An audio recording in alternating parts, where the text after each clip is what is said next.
Hello and welcome to the Profit Show. This is Monica Profit, your host. I'm here with Syed Hussain. He is the CEO and founder of Shiza, which stands for a whole bunch of cool stuff. So, Syed, thank you so much for joining us today. Thank you, Monica. Thank you for having me on. Yeah, thank you for sharing your human intellect, not as a zonal agent, but that's what Shiza stands for. It's going to be fun to actually talk to you how this kind of whole started. Looks like you've had a very, very long background that's actually pretty varied, and not only like in founding companies, but also pizza delivery, all kinds of things. So we have a lot to get into here. Happy to talk about the pizza delivery stuff. I think that's probably the best thing to start off with. One of my favorite jobs ever. As I mentioned earlier, this is when I was in high school. Um, one of the rare jobs where I actually was employable.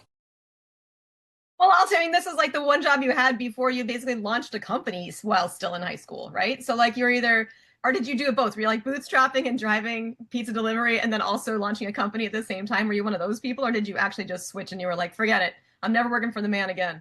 Yeah, no, actually, that's so I've been back and forth, right, working for the man, and And uh, being the and man. and yeah, well. I don't know. As an entrepreneur, I think generally to the outside world, it appears like you are the man, but the reality is you're an insane man. That's You're an what it is. insane man. That is true. I mean, that is one thing. We met up at the last Bit Angels pitch event, so I do know That's right. firsthand Shout out to just uh a shout out touch. to Bid Angels, Joyce, Michael Turpin. Thanks, Yes, guys. yes, definite shout out to them. They're amazing. And here in New York, we've got our Bid Angels meetups coming more often. So that's where I met you, and I got to see you are a pretty insane, and yeah, insane. Like we had 2 minutes to pitch the most complicated thing, and you were like, 15 seconds to spare. How about that? I was like, a minute 45. What? What? It was well done. Well done. Well, look. If you can't do those kinds of things, then the reality is don't call yourself an entrepreneur. Does this go back to your like self-bullying kind of protocol for yourself where you're like, as long as I get a little bullied every day, I'm kind of getting better. It's like sharpening yourself. I think bullying is probably one of the most important things that could have happened to me, and I try to surround myself with people who can continue to bully me.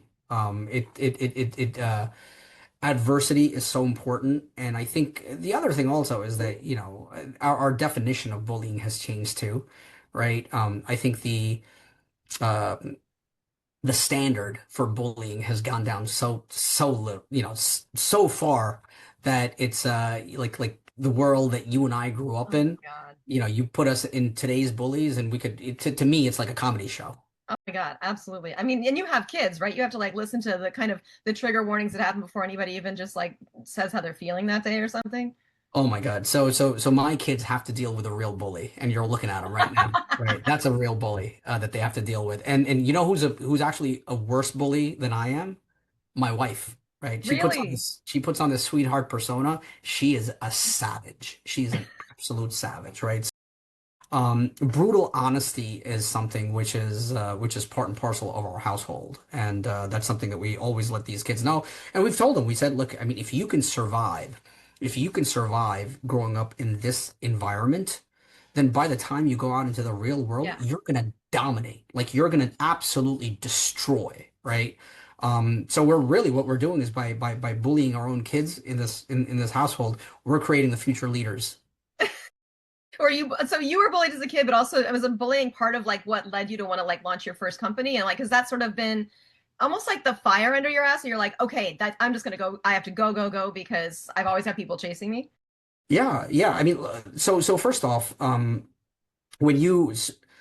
it's funny the world that we're living in, where everyone wants to sort of give you a shoulder to cry on, and it's like, oh my God, Like you say this oh, just with like the worst look on your face, like a shoulder because cry it's on. annoying, because it's annoying. That's why. To me, I'm just like I start rolling my eyes. I'm like, oh my God, here we go. But it's people are always trying to give you this sort of they're trying to express empathy, which by the way, anyone that tries to express empathy, they're actually not being empathetic to you. They're doing it as a selfish mechanism to make themselves feel good. That's it. It's Because if they self-serving. really empathized with you and if they really cared for you, they would give you the absolute brutal truth, which is that you have no one else to blame except for yourself, right? So you take a look at someone like this, right? A practicing conservative Muslim immigrant Indian never went to college, right? 5'6" this Adonis of a body, right? That I've been blessed with, right?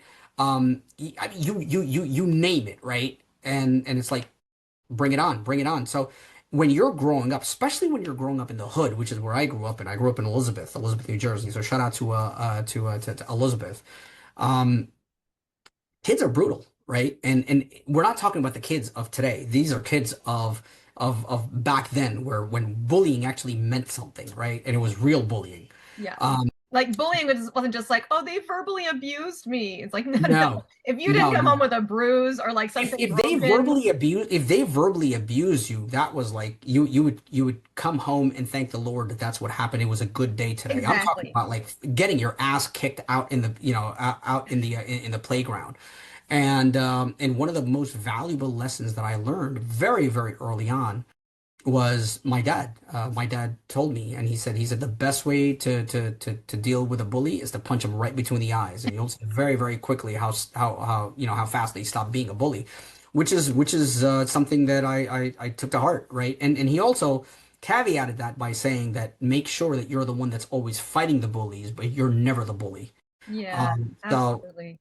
so to me, that sort of helped build this persona, right? It made me be. I got into combat sports as a result of it. That was something I was always very, very fascinated by. And again, when you can walk around and know that you can defend yourself, that gives you a lot of confidence, right? You could walk. I could walk into any board meeting today. I could walk into any sort of a uncomfortable situation, and if I know that I could whoop your ass, right? I It feels a little what do I different. have to worry about? Yeah, Yeah. it's a different sort of personality, right? That goes into that. So I think that certainly helped shape it. And then that combined with the fact that my parents always told me, especially my dad, right? It's like no one cares about what's going on in your life, right? Yeah. So make something out of it. If you can't make something out of it, then you have no one else to blame but yourself. And that's something that was a lesson that I, took to heart, right? Just full on accountability. That and then the fact that we grew up dirt poor. I'm a child of immigrants. I myself am a fob. I'm actually like my accent throws a lot of people off where they're like, oh, you're an American. Actually, I'm not an American. Well, I'm an American in the sense that yes, of course, but I'm an immigrant, right? I wasn't born here. I'm not even first generation. I was born in India.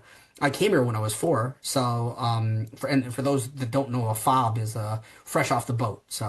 I'm definitely I was a fob who just happens to have lost my Indian accent because I I grew knew it up was gonna here. come. I knew you were gonna like fake one of those for a second, just to try. That's actually the real one. This accent, the American New Yorker, that's the fake accent.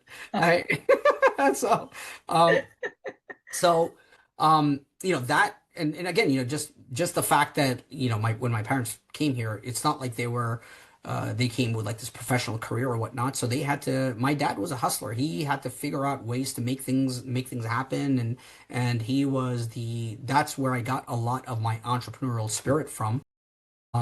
And then growing up dirt poor and trying to figure out problems for yourself, right? Because no one else is going to do it for you.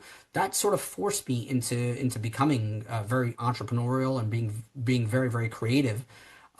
It Which is almost is a little bit like ironic then, because like when you think about AI, so many things about AI, and that's what you're deeply working in now, are about making life easier for humans. And you're like, no, no, make it hard. If it's hard, it's going to be good. You're going to iron sharpening iron. Oh, and I'm going to make this entire company that's going to be based on like technology that's hopefully going to make everybody's life even better. So like it's interesting. It's almost ironic that you're actually using AI to make things easier for humans to some degree. But can you break down exactly like does it? I mean, I don't think that you made like a protocol that's like, oh yeah, if you thought it was easy, now we made it so much harder. Like no one's. I don't think that's going to go to market well. So like, what are you actually doing with this shared human intellect?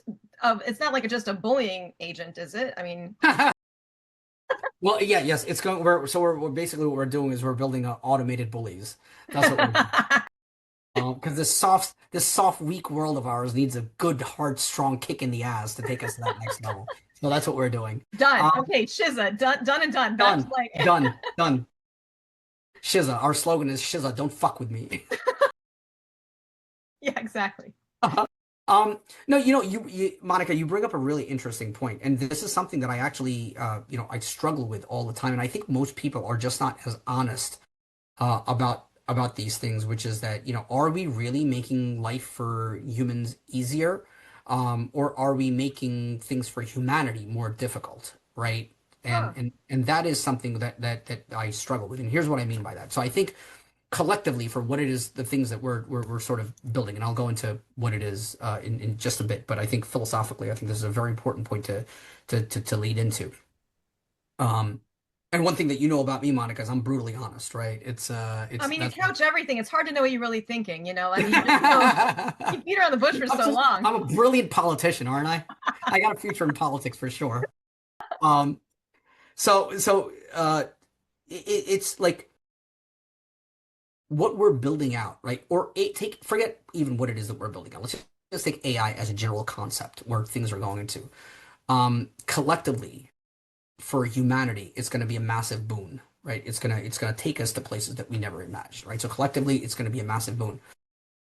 Individually, I think it's going to turn us into a bunch of idiots, and that is the real sort of danger, right? That collectively, as humanity, it's gonna make us,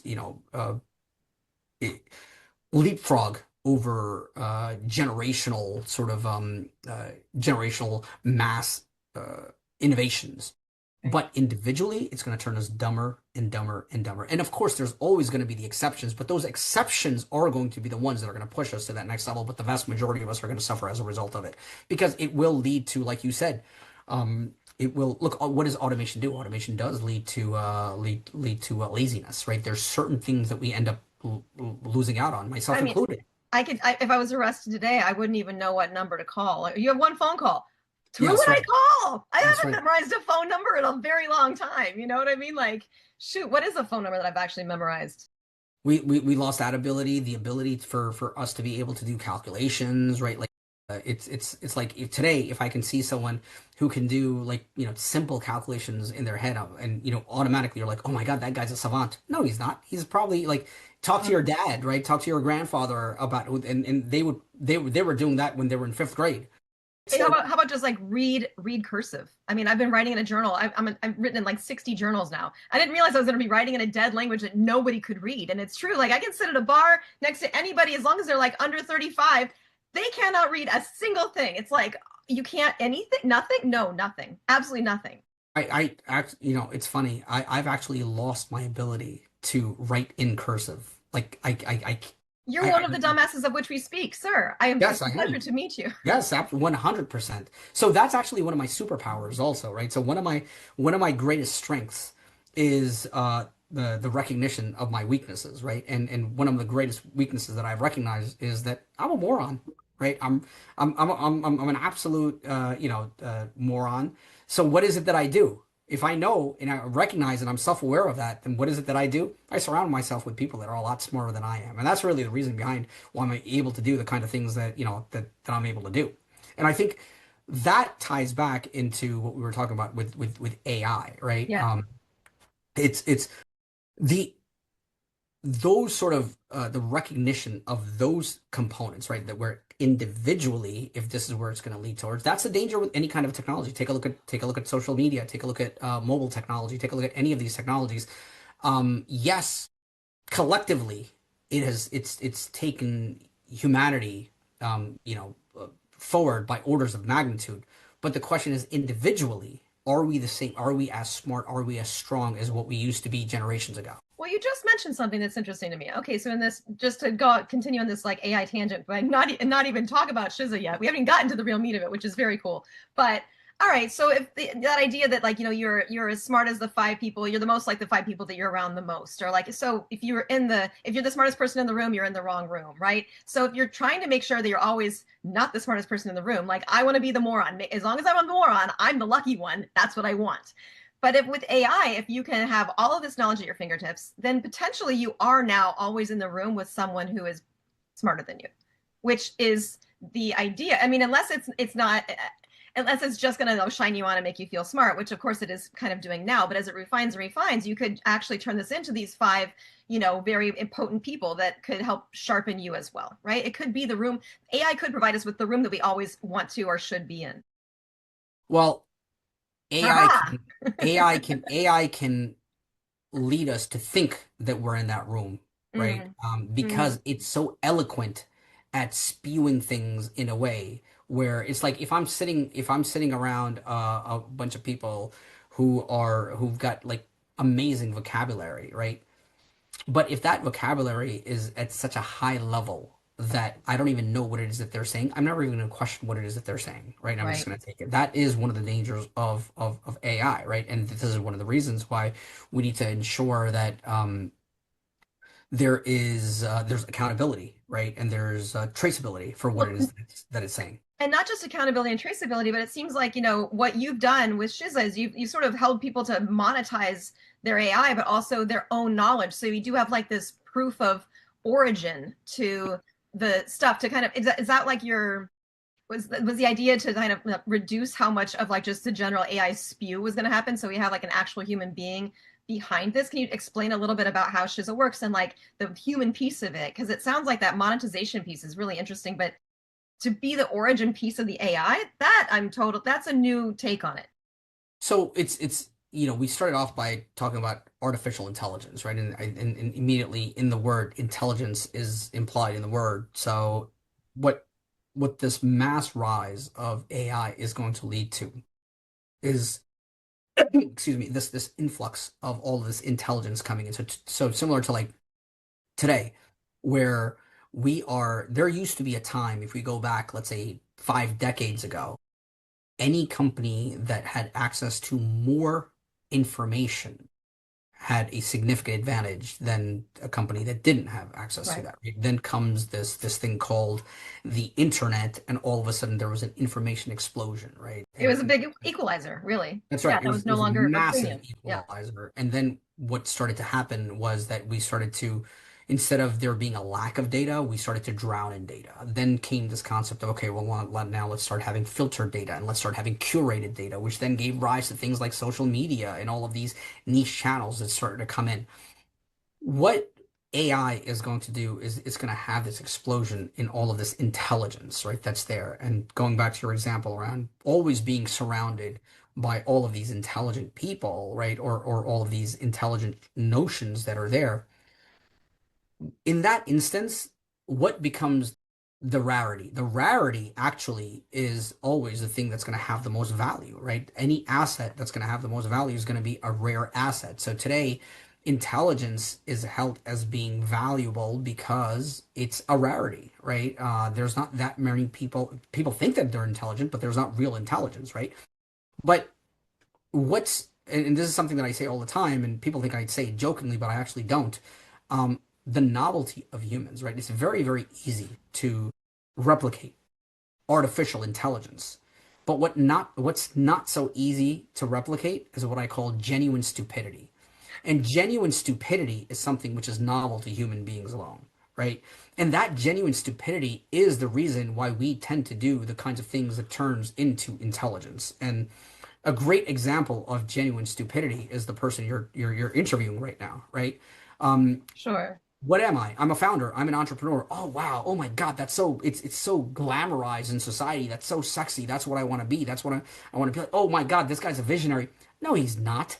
He's saying the kind of things that entrepreneurs do and finders do. There is no better word to describe it except genuine stupidity because I'm going against everything that logic would dictate, right? You're building a company, there is a 99% chance of failure. And not just any kind of failure, massive failure, right? Massive collapse. And it's going to have an impact on me. It's going to have an impact on my loved ones, on my wife, my kids, right? Any logical person, any intelligent It's not person doing would that. never do this, would never Right. do this, right? Only someone who's genuinely stupid would do this to think that, you know what? Yes, it goes against all possibilities, but I'm going to be the one to do it, right? Right. So it's those kinds of things that will end up becoming the most valuable asset in the future, which is what we call the novel human experience. Yeah. So in a world where you have all of these agentic, these AI agents, right? So a little bit of a genesis story for Shiza. I come from the capital markets, and the first sort of agentic solution that we had built out with Shiza was one of my was with one of my previous companies that I was running, and it was an AI agent that was a due diligence analyst focused on the capital markets, and then we are going to come out to market with that. But then what I realized was that if a dummy like me could build something like this out so easily, the reality is there's going to be a mass proliferation of these agentic solutions that are going to be coming in.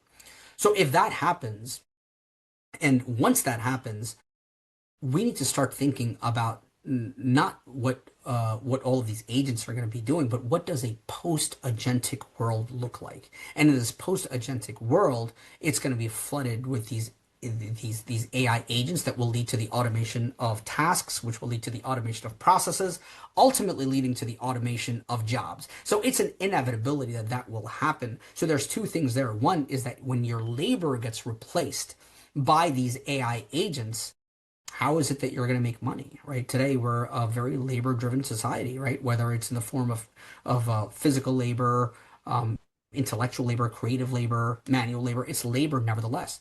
But when that labor gets replaced by an algorithm in the form of an agent, you better make sure that you own that agent as opposed to like a centralized entity like an OpenAI or a Google or an Anthropic, right? So the first concept for the first premise for us was when we started thinking about what a post-agentic world looks like, that is where we were like, you better own that AI, right? Because today with every inference call that you're making to a chat GPT or to a Claude or to a Gemini, you're giving them your information. Right. You're training it. Yeah. You're training them on you, right? So instead of giving them this concept of these large language models, we introduced this notion around an individualized language model or an ILM, which ILM, My next question, the ILM. Yes, I've been so wondering about this. so ILM stands for, like I said, individualized language model, but it's also a play on words because in Arabic, ILM means knowledge, right? Knowledge, wisdom. Right. So your own ilm, so you own your ilm, only you have. So Monica's ilm is novelly Monica's. No one else has access to it. And if someone wants to have access to Monica's ilm, then they need to get permission to access from Monica. And anytime I'm benefiting from it, then there will be a transaction that we will agree on, just like any kind of a business deal that one goes into.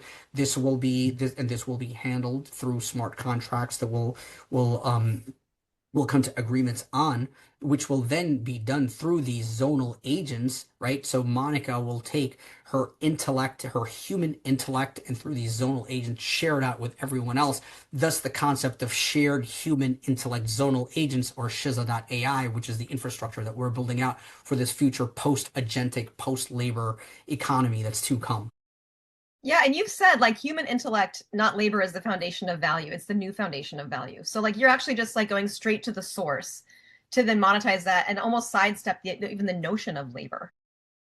So what's interesting about this is that we're doing it today anyway. This is not a novel concept, right? Except the big difference is that the only way for us to monetize this, uh, the input and the output. So if we take a look at like there, it's the intellect is the input, the labor is the output. And what we're getting monetized for is the output because there's no other way for us to be able to replicate that, or sorry, to give for people to derive benefit from it, right? So it has to be in the form of the output.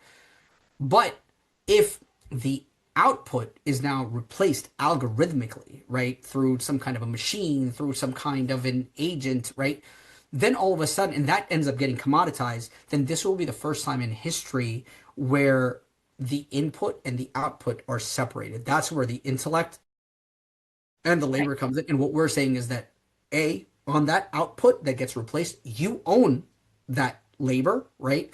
And then the intellect that ends up becoming that monetizable asset that other agents are going to want to subscribe to, right? So imagine a world in which you have all of these agents, right? And all they're doing is they're just learning. It's a play on data. It's a play on, okay, we want to do this. Well, agents can very easily replicate labor, but the one thing that they cannot replicate is the human experience. What did I say? Artificial intelligence, easy to replicate. Genuine stupidity, novelly human. So Okay, wait. those are the things it's going to capture from, and that's where the value will come from. If you're talking about like, of course, genuine stupidity, I'm kind of the queen of that as well. So I think that we're right on par here. This is Well, very that's why we're clicking so This is much. why we click. This is why we click, man. All right. So I have kept a journal since I was a child. I am on journal number literally 60, right? Each journal has at least 80 pages in it, front and back, never skip a line. Da, da, you can imagine, right? So I don't have any kids. So I talked to a friend of mine a couple years ago. I was like, I don't know who's going to want these stupid books when I die. Like, no one's going to, who cares? And he's like, no, you're going to feed them into an AI and we'll have an oracle of you and people can just go and talk to it. And I was like, oh, it's great. I can't wait till that happens. And now here you are, so much sooner than like when I'm on my deathbed. This is great. Now, can I actually like find a software that could like read my terrible cursive handwriting and just like scan it all in and be like, da da? Because I've often thought, God, my freaking targeted ads would be so different if I had started like an online journal. Thank God I write it in just like regular script because like that should not be just out there in the world. But with all my stupidity, if I did somehow upload this, you mean I could monetize now my life experience, which has gone since I was 5 years old. I've been writing about it. That's where the value of the experience comes in as well, right? So, for example, when you so you mentioned one thing, um, which was the I don't want to give people access to the entirety of everything that I know, right? Because there's a lot. What's Yeah. interesting about us is that, imagine so with Shiza, what we're creating is think of replicating the human experience. What is it that we're doing right now within this conversation that we're Right. having? This is an experience. And this Magnifying the human experience, experience by nudging one another by yeah, communicating. Right. correct. So I'm learning from your experience and you're learning from my experience. Right. All of this right now is being captured inside of our biological repository, which is our brain, right? With Shiza, and as you can tell from the like even the logo of Shiza is it's a human it's a digital brain, right? Because Yes. that's what we're looking to do. We're looking to create that, right? So we sort of started to graduate from GAI, right, generative artificial intelligence, into now focusing more on AGI, which is artificial general intelligence. But what we're saying is that in that artificial general intelligence should not be something which is centrally owned. Shiza shouldn't have access to it. OpenAI shouldn't have access to it. Google shouldn't have access to it. Monica's AGI needs to be owned by Monica. Yeah. So now if you think about like capturing the entirety of your experiences, that includes all kinds of experiences, right? The Yeah. good, the bad, and the ugly, right? Right. Certainly you don't want people having exposure to the ugly and certainly not to all of the bad, right? But here's the thing, the good that comes out of whatever it is that you comes out of, that won't be there without the ugly and without the bad, right? We were Right. talking about that earlier. We were talking about bullying and why these things they're ugly, but they're very important. That's what turns us into who it is that we are. So what you don't want to do is you don't want to give access to someone to your brain in its entirety. So instead, this is where, so we spoke about the shared human, the zonal agents, but this Yeah. is where the intellect comes in, right? So for example, if I want access to Monica, I'm not going to get access to Monica's brain in its entirety, right? To her entire ilm, right? Her ilm is hers, but from that ilm, you're going to get what we call intellects, which are these custom experiences, custom knowledge stores that Wow. you can go into. So for example, if I wanted to learn more about Bitcoin, right? But remember, for me to get access to Bitcoin, right? That I can go, any agent can provide that. I can go to Google, I can go to Yeah. ChatGPT, I can get that. That's not where the novelty of that is going to come in. But if I want to get Monica's take on that particular on Bitcoin, right? Or for example, if I wanted to understand where do I think the trends are going, right? Well, let me go to Michael, right? I'll go to Michael Right. Turpin and get his take on it, right? Because he's got some very unique takes on it. But those takes are a result of his direct human experiences. That's why his take is going to be so different. Saeed's take is going to be different. So in this world, this is where people will want those unique takes, including other agents. So for I'm going to access your intellect, which is a derivative of your ilm, And then those will be subscribed to in the form of an agent. So Monica's agent, I can just subscribe to. I have a And when Bitcoin I'm agent, or I can subscribing have a to, personal experience that's agent, whatever. correct. Okay, Every transaction that I'm having, every transaction that I'm either physical, biological, Saeed is having, or Saeed's digital agent is having with Monica's agent, what is that? That's a transaction. And every single time that transaction is occurring, that is going to occur through what we call a neuron, which is the currency within the Shiza ecosystem. And for each and every one of those transactions, you're entitled to earning to earning those neurons, and that ends up becoming that utility, the currency within the Shiza ecosystem, and that ends up. This is how when we start talking about things like, well, how are human beings going to monetize without labor, right? What happens in this post-labor economy? What we're saying is this is how you start to shift from being a labor-driven economy into being what we call an intellect-driven economy. that is incredible. So, I mean, other than like someone who keeps a journal or has things written down, like what other repositories are you guys considering that the user would be turning over? Like all of their email? I mean, what would they, So the whole the Google Drive? Like my entire Google Drive, I'm just gonna, this is everything that I've ever made or whatever. exactly. So look, I mean, for the most of the part, there are things, those things are the easy ones to capture, right? So Yeah, we've got like I've got my digital life, right? So right. I'm like completely digital, right? I don't have and I've got a ton of respect for you because you actually know how to physically write with a pen and paper, which I actually I'm losing that ability, right? I just know how to type. So you can certainly so things like for example what we're doing right now, right? Well, we'll come to this in a bit, but yeah, Okay. the easiest thing is like, okay, give it access to my Google Drive, give it access Yeah. to my OneDrive, give it access to my Dropbox, right? All the stuff that's there, just pull in from there. Second thing beyond that is now let me give it access to my emails. Right now, let me give it access to my social media, to my Twitter, all of these, right? My own companion that's constantly with me. And I don't have to worry about giving it access to some centralized entity because this is nominally mine, right? Right. No one else has access to it because it's cryptographically secured. The only one that has access to it is me.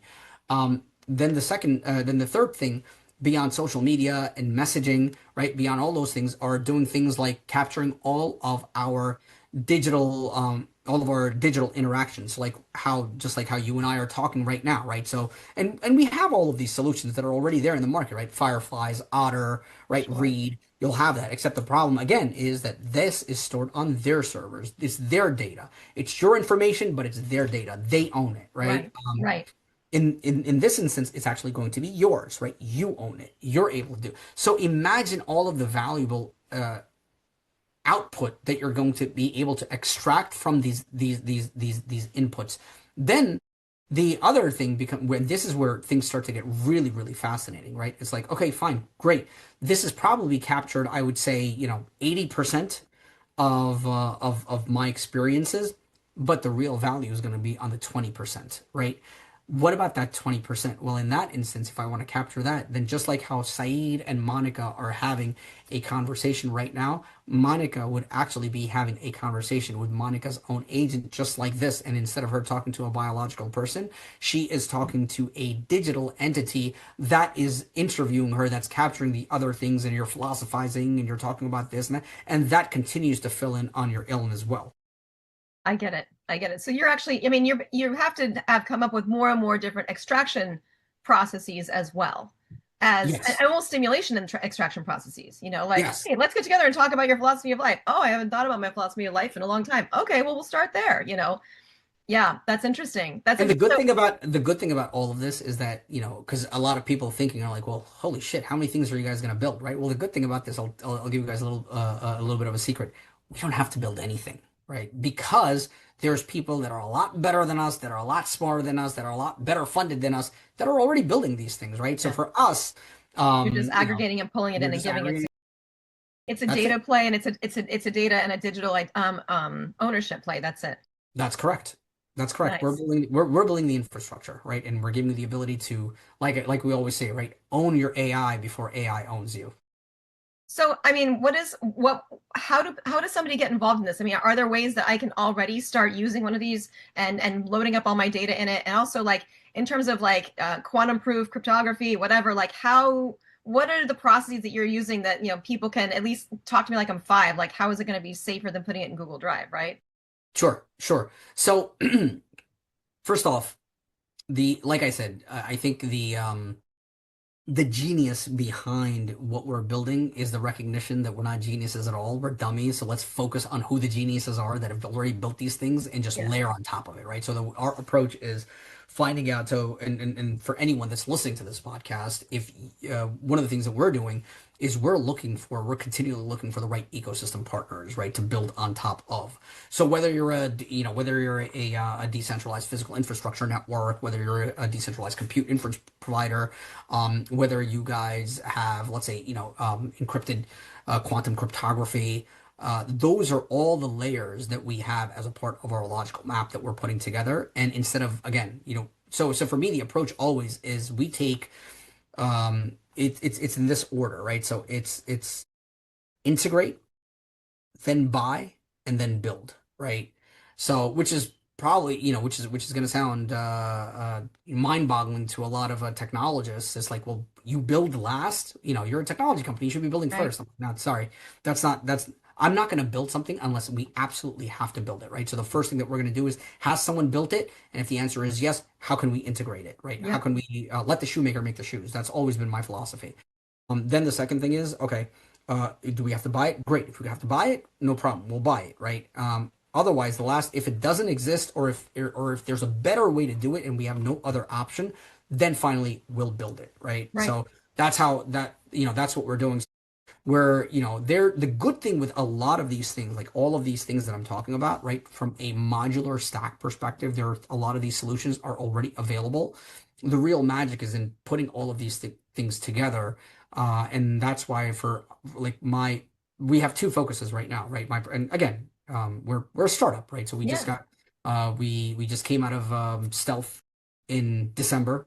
Oh my In God. in January, we went live with the first product within the Shiza ecosystem, because Shiza is an ecosystem and it's got multiple products within it. The first one is Shiza Developer, Okay. which like we say, right, we say own your AI before AI owns you, but before you can own your AI, you need to be able to build your AI. So we introduced Shiza Developer, which is a very simple and intuitive drag and drop tool that allows people to literally build your own AI agents in a matter of minutes, right? Wow. So that we came out of that. So December we came out of stealth. January we came up with the closed beta of Shiza Developer. February, we were already post revenue, which allowed Wow. us to prove, product market fit and whatnot. Then in March, we established partnerships with some key protocols, Yeah. including That's my Morpheus. question. Like, who were these first people that like adopted it, like got you post revenue so fast, and like who are the early adopters now of this like new, basically this new economy? So it's interesting because of the fact that we went with, build your AI first, right? Because a lot of these things they sound great, philosophically. It's like, yes, this would be great if we had this world and whatnot, but that world is not there right now. Now we're going to get there very, very quickly, but we're not there yet, right? Yeah. So how do you get to that world? And the way that you get to that world is by proving proving product market fit. And the best way to prove product market fit is if you can get others to pay for it as well, right? That shows that you've got so much value, right? So the best way to raise is to fund it yourself, and that way you do that is through revenue. So what we did was we started to identify folks within the ecosystem. So like I was mentioning to you earlier, right? Like partnerships, right? Who Hmm. would be the right partners? Who would be these pieces, right? That could add to it and that could contribute to it, and who are the ones that are where we're aligned. So we actually came across one of our first um, uh, customers was actually a another AI company that was looking to build a prism, an AI prism, to be able to build some empathy within the AI responses. So they were the first ones to start utilizing Shiza Developer, and then right after that we came across. I was actually a co-panelist and Michael Turpin introduced me to Morpheus. So Oh, we met with the Morpheus folks. We saw what they were doing, and there was so much alignment in terms of decentralized AI yeah. and whatnot with what they were looking to do.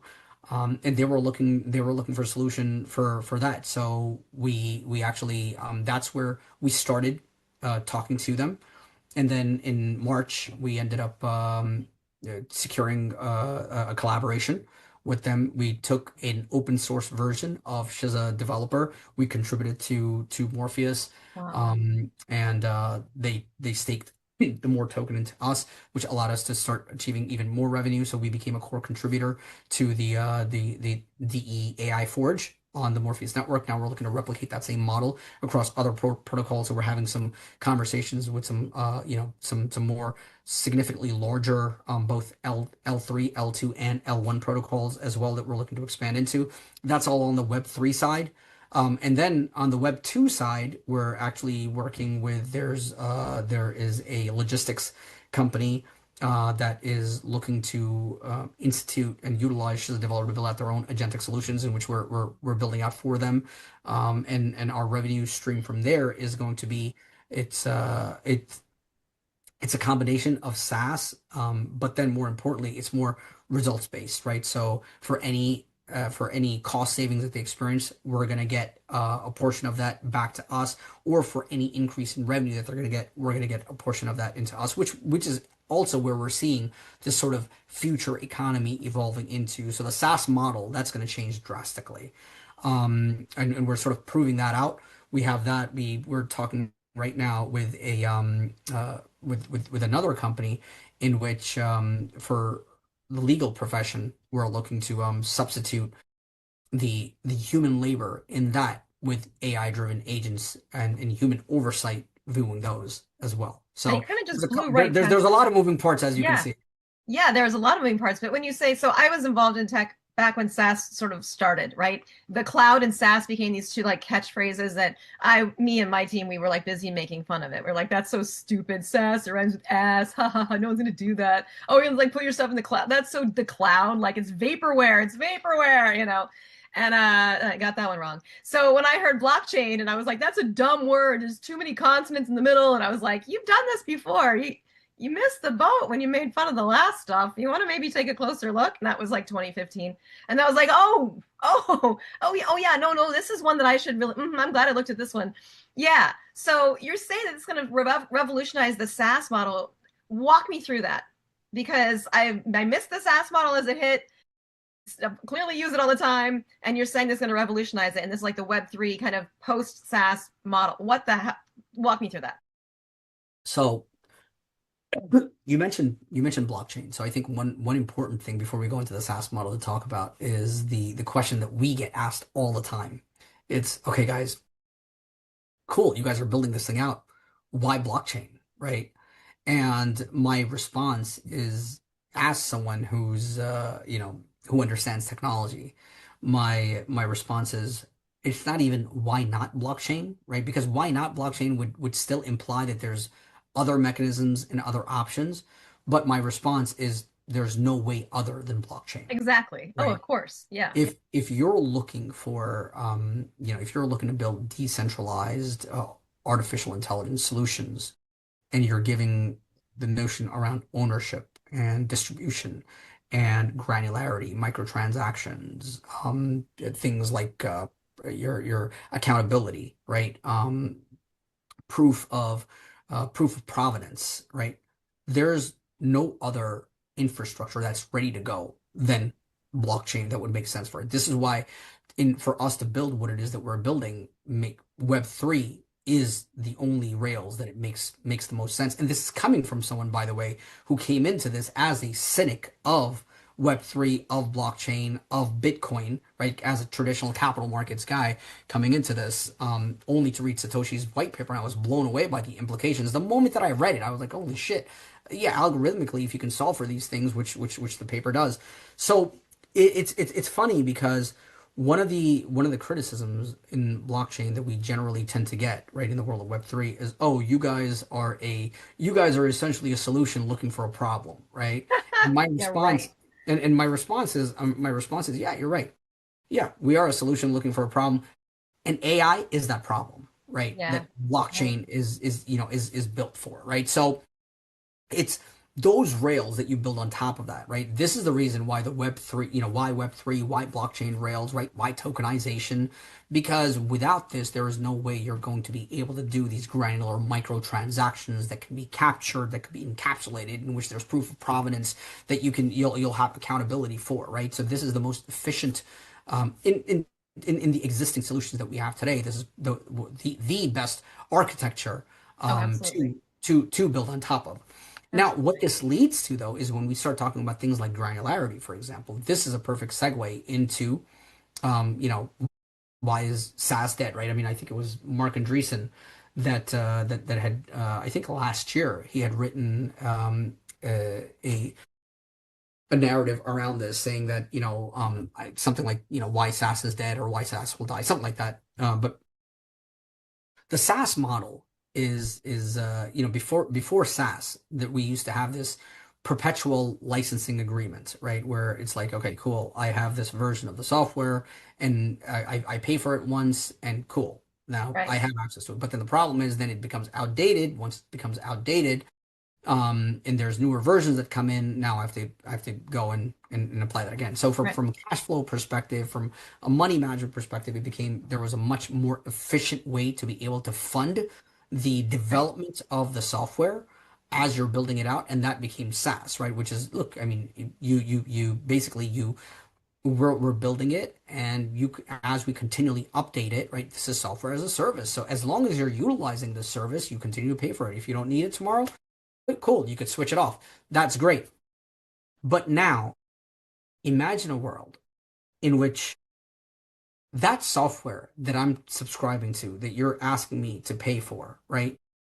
It's paying for itself because I as long can, as I'm using it and it's being subscribed to, it's paying for itself. here, the other thing, right? That's one aspect of it. The other aspect of it is, imagine a world in which you're like, hey, Syed, here's my software, right? Here's something that I've built, and it's a phenomenal accounting software, right? And I'm like, cool, Monica, let me take it. And now I can take it, but I can have my agents take a look at that software and reverse engineer it, right? Once they're able to reverse engineer that software, sure, it's not going to be 100% accurate, but the reality is, how much of my software am I using 100%, right? If it can get to, let's say, 70, 80%, I'm good, right? So what this is going to end up forcing people to do is, when agents can start replicating software, and they will, and they already are, we're not quite there yet, but we will, right? When they start to do that, then the value of the SaaS model itself is going to end up collapsing. It's going to Right. end up. So this is where we start to think about newer mechanisms, such as, again, and this is where Web3 and blockchain comes in, right? Is this whole notion around open source software. I've built a software. I'm contributing my software to something, and I have a tokenized incentive that someone can contribute to it. So Right. this is where I'm starting to see the death of traditional proprietary models, Yeah. and more open source models are going to start to take over. Now, does that mean that by the death of of proprietary models, that there's going to be no models that are going to ever exist that are proprietary? Of course not. But the general trend is going to start to shift from being SaaS driven into what we call being CaaS driven, or we shift away from being software as a service, and it ends up becoming knowledge as a service. That makes a lot of sense. That makes a lot of sense. And also, I mean, if you have a tokenized, I want to know about the token because, like, this is the token I would like to get in on early for sure. Like monetizing like general collective human intelligence and also stupidity is very important. It's very cool. But you guys don't have a token yet, do you? I mean, you're gonna be having a token. There's plans for it, but it's not actually released or even in beta at this point, right? No, no. So we and we've been getting a lot of pressure on putting on getting that token out ASAP. So one of the things that we have done is, in anticipation of the token, because the token will come later, but the utility comes first, right? So Right. what we're doing is we're introducing this concept of neurons, which is where the utility of when you're building Yeah. out, because you want to create the gamification incentives, right? And And it that just is tracks it's a digitally tracking just the interactions, right? So that's then there's correct. almost That's points correct. that'll eventually like transfer over into being the coin and blah blah blah. It's just perfect. Exactly. Yeah. Exactly. So we're doing that, and we're actually planning on in collaboration with Morpheus, we're actually planning on doing our first sort of giving people the ability to have access to these tokens to our neurons, right? To these neurons very, very early on. And I think uh I I would say within the next week or two, maybe three, we're gonna be making that announcement for where people can actually earn these neurons onto the Shiza sorry into the Shiza Morpheus subnet. Oh, that's fantastic. I can't wait. I want to earn. I have so much. I'm happy to contribute stuff. That'd be super fun. That just sounds like a ton of fun. I mean, not only just because I can like nerd out and think about what would I want to put there and not, but also just knowing that it's so much safer. I mean, I've been waiting for something that's much more like a walled garden for all kinds of things. I just don't really feel comfortable telling to OpenAI, or anyone else. So Look, I mean, it's Michael Casey from the Decentralized AI Society and I we talk about this all the time, which is we there's a we have a choice, right? And but the window to make that choice is closing very, very quickly, right? Because the accelerated pace of innovation that we're experiencing now is unlike anything we've ever experienced. yeah. Like so I've been in the industry for what 2.5 decades now, right? So I'm a dinosaur. I've been in the industry for 2.5 decades, but the last the progress that we've experienced in the last 2 years doesn't compare to the progress that I've experienced in the last 20 years, right? Oh my And God. this is only going to increase. This is only Yeah. going to increase. You talk Where about the collapse of the SaaS model. It makes me think of Jeremy Rifkin's work with, he wrote the book Zero Marginal Cost Society, and how just like as all cost throughout society just gets driven down to near zero, or basically at cost, like just as low as possible. What does that do to the nature of work? What does that do to the commons? What does that do to the fabric of labor and economics in general? And it's so like what you've got is you're really thinking post almost post apocalyptically, well, It's that's why we call it post-agentic, right? Because it's like what happens after the rise of agents. And by the way, that rise of the agents, I'm not talking like 50 years out, right? I'm talking like um, yeah, like the sweet spot is between half a decade to a decade, so 5 to 10 years out, right? yeah. Is when that will happen. So what we're building for is for this post-agentic world. Absolutely. Well, okay. For anybody who's hearing this and they're really excited, they want to get involved, like what is the easiest first step for just one of the, a classic stupid person such as myself? Like, what do I do? Talk to me like I'm five. What's my process and how long would it take me to be engaged and potentially get on I mean, is there a whitelist to get towards like the neuron coin? How does this, what are the steps? Yeah, so I think we're still sort of figuring that part out, but I think the easiest thing is going to be to all these uh, all these updates and notifications, right? Is follow us on Twitter. You can follow us. You can follow me on Twitter, on LinkedIn, as well. It's so my Twitter handle is at Serial Tech XSERIAL Tech TECH and then the X. So you can follow me on there. You can follow Shiza AI, Shiza SHIZA_AI. Follow us on Twitter, and we'll be having some of these announcements. Like I said, in within the next 2 weeks, you'll be hearing about the Morpheus subnet, and we'll be doing a big sort of announcement, big push on that as well. And there's a couple of other interesting things that we're working on. And like I said, we're raising. So this is as early as it gets. We're very, very early in the process. I am going to be in Vegas for the Bid Angels tokenize event as well. So I've been summoned there by Michael Turpin. A couple of our existing investors are going to be there. Dr. Adele, Sheldon Westfeld. So we're very much looking forward to that. If you're there, give me a shout. Happy to talk. And if you're looking to get in, or if you are a VC that's looking to get into in the earliest stages of this and you want to come in, come talk to us.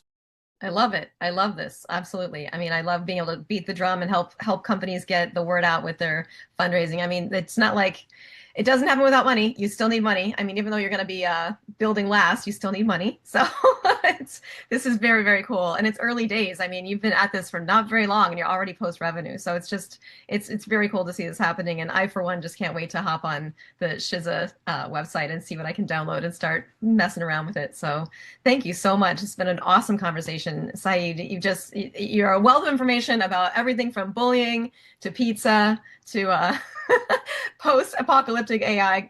Stupidity has that magic effect. Stupidity has, I'm seeing these quotes already just like going through my mind. How are we going to quote you? Stupidity has that magical effect. That is absolutely true. I just love this. Thank you so much for coming on the show and for talking with us about Shiza. It's very, very cool what you're working on, and I'm really excited for the future. No, much appreciated, Monica. Thank you very much, and I'm looking forward to getting engaged. All right, this is great. Well, I'm going to wrap up this episode of The Profit Show. This is Monica Profit signing off, and I'll catch you on the next episode. Thanks, guys.